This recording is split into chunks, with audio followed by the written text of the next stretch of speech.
Angry about flight delays? Blame the Washington politicians.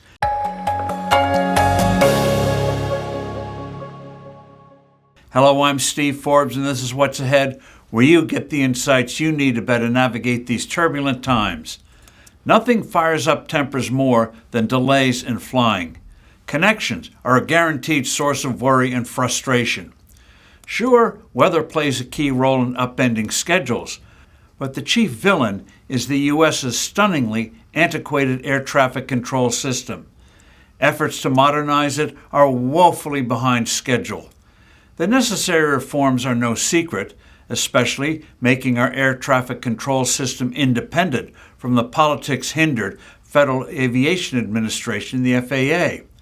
This is the kind of organizational restructuring that just about every other country in the world successfully implemented many, many years ago. But not Uncle Sam. The reason Congress has dragged its heels is because our parochial politics is paralyzed by pressure from vested interests such as unions. A perfect example of how politics pollutes the process is the perverse effort by Senator Charles Schumer and several other New York congressional members to prevent the consolidation and rationalization of air traffic control functions in the New York metropolitan area and Philadelphia. The New York region is woefully understaffed when it comes to air traffic controllers. The FAA says it has only 54% of the necessary controllers. This is a surefire formula for delays and future disasters.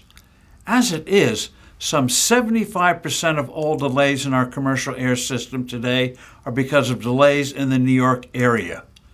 For years, the FAA has wanted to combine certain facilities from New York, Long Island specifically, to Philadelphia. But Schumer and the union said no.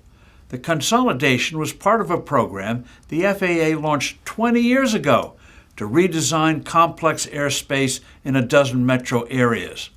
The most complex of all is the New York region, with 3 major airports and numerous smaller ones.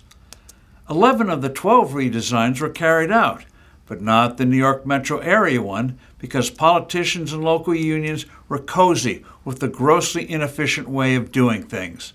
Finally, this summer, the basic common sense moves were made. But Schumer and his allies are still at it. They want to undo through legislation this long overdue rationalization. Noted transportation guru Robert Poole of the Reason Foundation emphasizes what should be obvious, even to obtuse politicians. Upending this move, quote, would be bad for air travel in the most congested U.S. airspace, which is implicated in the large majority of all U.S. airline delays, end quote. The aggravating shortcomings of our air travel system are symptomatic of a political culture that too often can't get needed big things done in a timely manner, if at all. I'm Steve Forbes. Thanks for listening. Do send in your comments and suggestions. I look forward to being with you soon again.